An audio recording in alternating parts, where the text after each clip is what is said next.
All right, Deb, I'm so happy to be able to be here, mostly because it's a nice way that I get to express myself that's not in the motherhood role. Then also I get to be an expression of your higher self. So I got a couple of decks here. I've got the tarot deck. Love tarot. I've got this oracle deck called Wisdom of the Oracle that has some great advice for life as well as most in particular for romance, relationships, that kind of thing. And then a moon deck. So we'll do 3 cards from the first 2 and then 1 moon card. It'll give you like a moon ritual and just something to work on here in this next little moon cycle, so to speak. Okay, I got like kids' toys halfway around on my desk, so happens. So you have a little bit of a romantic thing. This is exciting, and it's a slow-paced relationship, it sounds like. Maybe by design or choice or intention, which is okay. That's totally okay. But it sounds like you want some clarity on that. So let's get some tarot cards to talk about that first. Woo! I've got cards flipping and flopping around. So I don't know if which way that one was supposed to go. So we'll remember to ask the pendulum that. I don't know. This one came out a little bit. It's an intense card. I definitely saw that one. And then this one popped out, but we have 3 cards, so we'll take the middle one. I like to take the middle one when there's kind of like there's 3 stuck together. So it's like kind of past, present, future sort of reading here. And then we'll throw in 3 cards here. Here's one. And whoop, here's another one. And there's another one there. And then we'll just draw our moon card after we're done. I've got that deck right there. So, excellent. All right, which direction is this one supposed to go? Was this one supposed to remain the direction it is, which would be reversed? No, so change it to be an upright card. Yeah, okay, just checking. Okay, we'll put that away. Okay, so here's kind of foundationally, or this is something that's going on the undercurrents, like for you within the relationship. Well, in other words, we draw all relationships into our life for a specific purpose. So this is kind of what's going on in relation to that. Ooh, we have a Queen of Pentacles. So like foundationally, the Queen of Pentacles is somebody who's relied on herself to be able to get her what she needs. And so I see this as you. I see this as you in the reading. It's kind of, I like this as a sweet image of someone, because the Queen of Pentacles is definitely one that's very motherly, very concerned, not only about what she's doing for her own children, but also for the community, because Pentacles is all about like our material things, and part of that is fitting in with our community and our feeling of belonging. So this is like kind of you foundationally.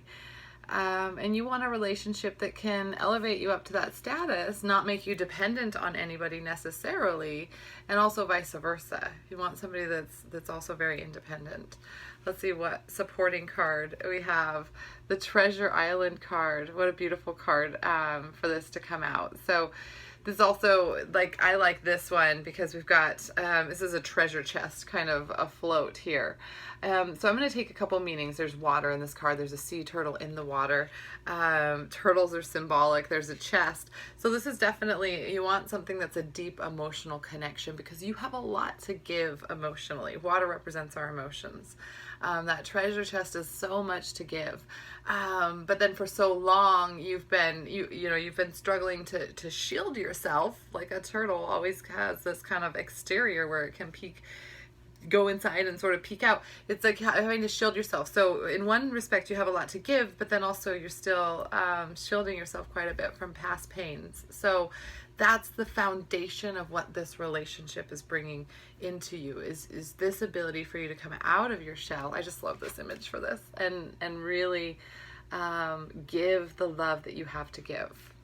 Okay, so this is the card that was intense. So what's going on right now? This is the card that carried a lot of intensity. So it's the Devil card. So let's hang with let's hang with some symbolism, some symbolic meanings of the devil. Temptation. The devil is all about temptation. I had the Witch's Tarot deck that I used for a while. So that one's got like a devil with his arm around a couple witches. One's got like money bags here, and the other one's got a sweet treat like ice cream or whatever, you know. So that one really symbolizes that temptation symbol. So there's a lot of temptations within this relationship, and I think one of them is your temptation, maybe to have the desire to push things faster than they need to go, or kind of like throw it all away. So I know it's a difficult one. So there's a couple of things though. If you can get past the temptation, if you can get past this image of the devil, and if you can get past this phase of temptation, there's the infinity symbol up here. So it's not like years of, infinity of temptation. I think you rise above the temptation where you find that infinity symbol. And that has the staying power. But there's like something going on, something in the relationship, that's causing you to have a little bit of a temptation to speed things up or to change things just because of maybe a little bit of impatience. Let's look at what this card is. So it was the Y card, and I haven't gotten this card in relationship to like romance or relationship messages. So I want to open this up. The Y card has us asking questions. Okay. So initially when you pull out the Y card, it's this motivating factors of why you're wanting to shift things so much. And it does relate to that temptation is, I desire, I desire to feel something that I know is there and I just want to push for it. Okay. But then you might know, okay, that might sort of cause a separation. I'm getting that image. So this is the relationship message with the Y. We don't always know why we engage in our relationship in the way we do, mostly because our feelings aren't always logical. Now is the time to recognize whether you are being triggered by someone else or if your behavior is motivated by unresolved issues from the past.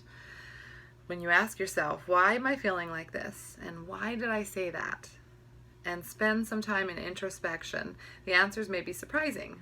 Listen to the messages from your intuition, from the deep knowing within you. What does it tell you about yourself and the others? In the end, life is all about being loved. Miracles and a deep understanding of your needs and how to get them met are the buried treasures of the Y. Okay, so this is going also back, pointing to that treasure card we just got, just from that word. Uncover them by posing the most powerful question you can ask yourself, and even ask the partner today, why, or the partnership. Okay, so this is something that it's a very deep way of understanding. It's like, okay, if I'm asking why am I feeling like this? Why did I say that? Is this based on a previous relationship? Well, don't be tempted to treat everybody the same way. So there's a lot of this temptation. We could be tempted to pull out our shell, that treasure island shell and the turtle, and hide in it, but that's not what we need to do. So there's a lot of this this need for approval that's very ego driven. That's another kind of crossover word for the devil. When you have the more gentle tarot decks, I started with like the fairy tarot deck, and that one was called the ego. So those are all different ways to look at those two cards, and then also to dig deeper into the why. All right, let's look at our final two cards here with this reading, and then we'll pull out a moon card for you. So this is kind of like a peek up into what's going to go on in the future. Maybe because you put that kind of scope on it, that things are going to unfold in the next year. So let's see what that looks like. So it's actually a reverse card, and it's one of the major arcana cards as well. So it's the reversed judgment card. And this is such an intense card. I'm going to actually pull it out. I'm starting to learn reversals, and I did just read about this one the other day. But, oh, there's my kid. Mama, where's my shoes? Oh, I don't know where your shoes are. Hold on. Oh, okay. You need them? Yeah. Okay. Hold on one second. I'll be right there. Can you just hang on one second? Can you go look for them in the bag by the front door? Remember, you and brother were putting them all in a bag. Okay. So this judgment card reversed. So what's this kind of lesson about this whole relationship? And I'm seeing it, especially I just read that first line. You may find yourself in old patterns and not able to break free. So, but the thing about it is if you can use this period of like temptation of that devil to tempt you to act in the way that you used to act and to resort back to the way you used to be thinking. Oh, they're not in the bag? This is going to help you really kind of have that opportunity to inspect on if you are breaking free from the way you used. So it's almost like the judgment card is this life review card where you look at things. I'm going to go fix something really quick for my kid. Let's get your shoes on. I'll be right back, Deb. Sorry.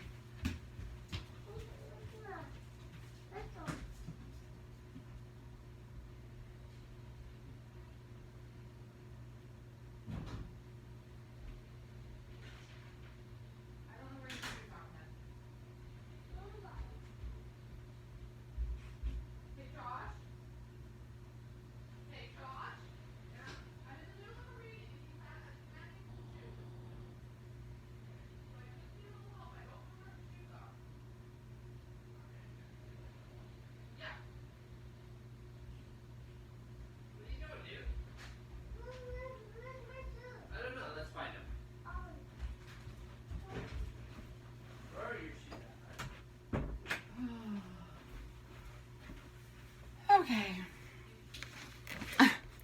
Let me collect myself again.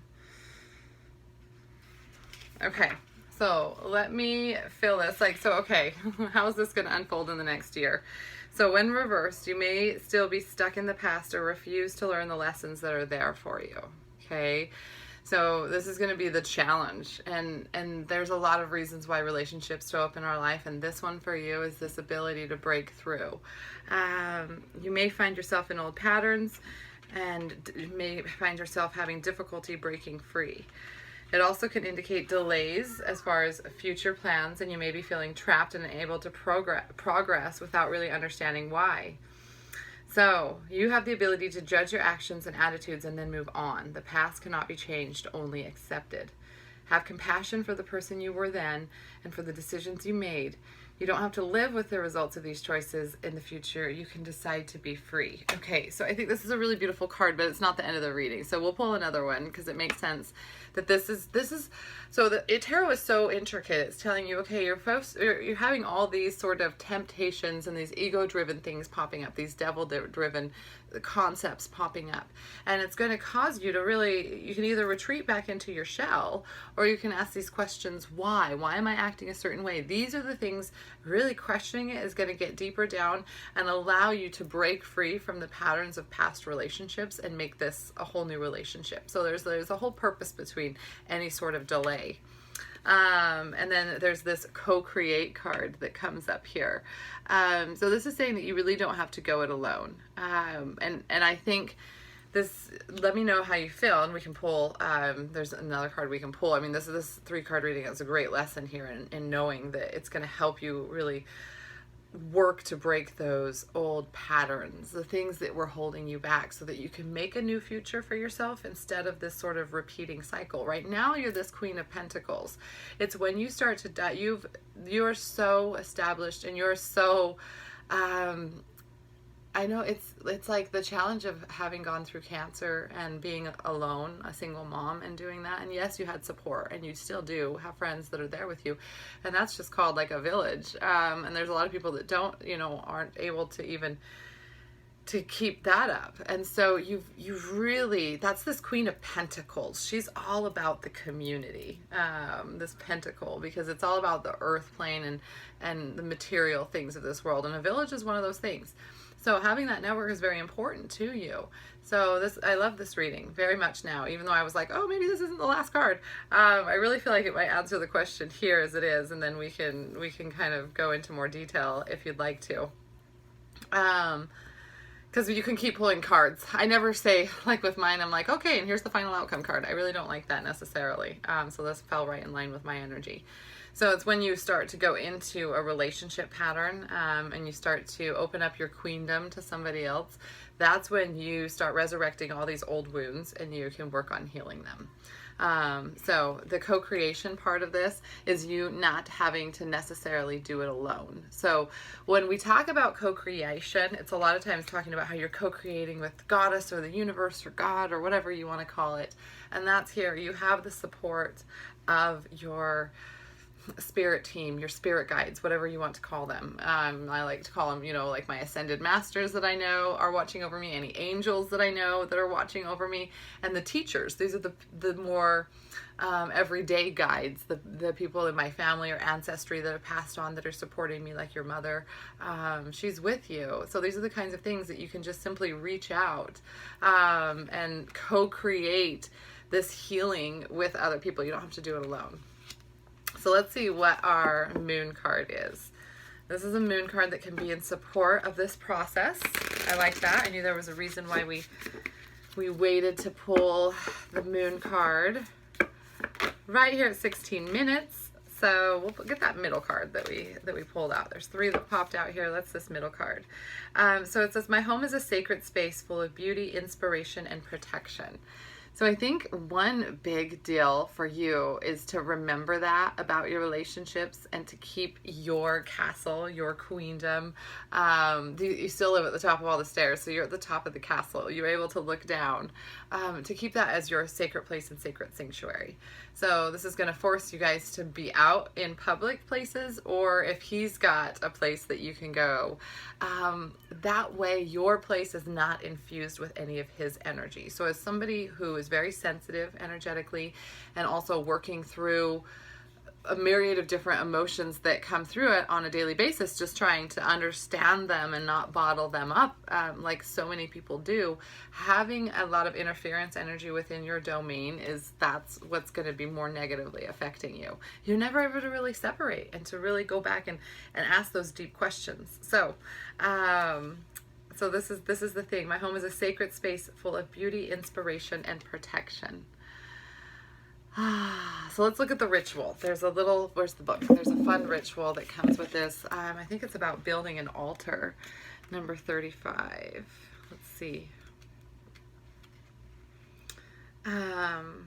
So it says, your home is a private sacred haven. It's a place where we can ground, love, unwind, celebrate, cry, laugh, and restore.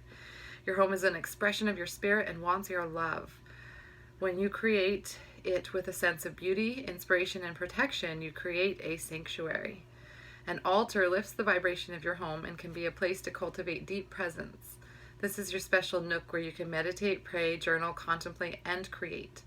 Maintain your own version of sacredness and tend to your space. Clear and clean it regularly. Offer flowers and stones. Light special candles, add images. One image that popped into my mind as I was reading was Mother Mary. So I'm not sure if you have a working connection with Mother Mary, but she's one of your strong sort of divine feminine guides that I'm feeling come in for you. So I simply, I'll show you my altar. I began working with Mother Mary and I got a Mother Mary Oracle deck. And actually I have a Story and Virtue Mother Mary Oracle deck that I'm not using and needs to go to somebody's home. So let me know if you want it and I can send it to you. It cost me like $5. So it's nothing. I mean, you don't even have to pay me for shipping, honestly. But I have the Mother Mary candle. I just went to Walmart. It's like maybe $1.25. So that's kind of a snippet. That's one of my altars. So this is what they want you to. This ritual is all about creating an altar. So I have an altar video that I'll just share with you. It's weird. I think it might have been super high when I made it because that's like a super up close headshot of me. I don't know. Either way, I can share it with you because you're my friend. I don't share it with a ton of people because it's kind of embarrassing, but it's okay. It's all good. So create an altar for yourself. Create this sort of sacred place.